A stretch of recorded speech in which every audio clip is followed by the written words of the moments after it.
RPF यानी कि reserve police force, जब आरपीएफ की भर्ती निकलती है और आप उसके अंदर एलिजिबल होते हैं, यानी कि आप उसमें फॉर्म भरते हैं और आपका जो भी प्रोसेस होता है, अगर उस प्रोसेस को आप फॉलो नहीं करते हैं,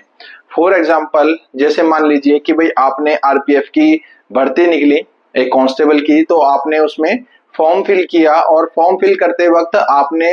जो भी आपके ऊपर केसेस चल रहे थे, आपने उनके बारे में अपने फॉर्म में जिक्र नहीं किया, यानी कि आरपीएफ डिपार्टमेंट को इंफॉर्मेशन नहीं दी, आपने गलत इंफॉर्मेशन दी कि आपके ऊपर कोई केसेस नहीं है।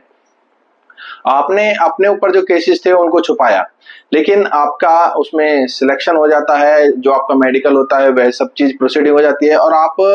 जो ट्रेनिंग होती है वहां तक भी आप चले जाते हैं, यानी कि आपकी ट्रेनिंग स्टार्ट हो जाती है। लेकिन जो उसके बाद इंक्वायरी होती है और इंक्वायरी में पाया जाता है कि भाई आपके ऊपर तो क्रिमिनल केसेस थे और आपने फॉर्म में ये चीजें फिल नहीं की, यानी कि आपने डिपार्टमेंट से बात को छुपाया। तो इस चक्कर में जो भर्तियां होती हैं उसमें से जो कांस्टेबल होते हैं उनको डिस्चार्ज कर दिया जाता है, यानी कि उनको नौकरी से वहां से हटा दिया जाता है। तो ये मामला था इलाहाबाद हाई कोर्ट का और वहां पर फिर इस चीज को चैलेंज किया जाता है इलाहाबाद हाई कोर्ट में।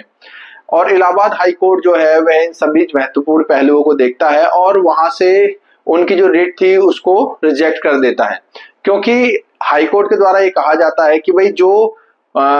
जब आप भर्ती होते हैं और वहां पर जो भी नॉर्म्स होते हैं, यानी कि जो क्राइटेरिया फुलफिल करना होता है वह आपने नहीं किया, इस वजह से आपको वहां से डिस्चार्ज कर दिया गया। तो ये बिल्कुल सही है।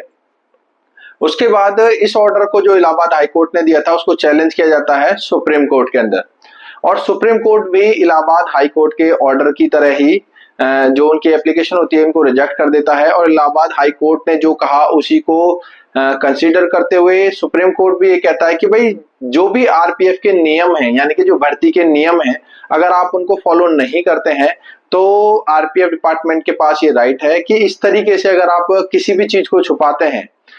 जो बाद में डिपार्टमेंटल इंक्वायरी में निकल कर आती हैं, और अगर आप उन कुछ चीजों को छुपाते हैं तो फिर बाद में आपको वहां से डिस्चार्ज भी किया जा सकता है। तो ये जजमेंट काफी ज्यादा महत्वपूर्ण है कि कोई भी व्यक्ति जब भी फॉर्म फिल करता है तो जो क्राइटेरिया होते हैं, जो चीजें होती हैं, नॉर्म्स होते हैं, उनको छुपाए ना, सारी इंफॉर्मेशन दें ताकि बाद में आपको प्रॉब्लम फेस ना करनी पड़े। आई होप आपको क्लियर हो चुका होगा। दोस्तों, ऐसी ही लीगल वीडियोस के लिए आप मेरे को अदर सोशल मीडिया प्लेटफॉर्म जैसे कि यूट्यूब, फेसबुक, इंस्टा, इन सभी पर फॉलो भी कर सकते हैं। Thank you very much.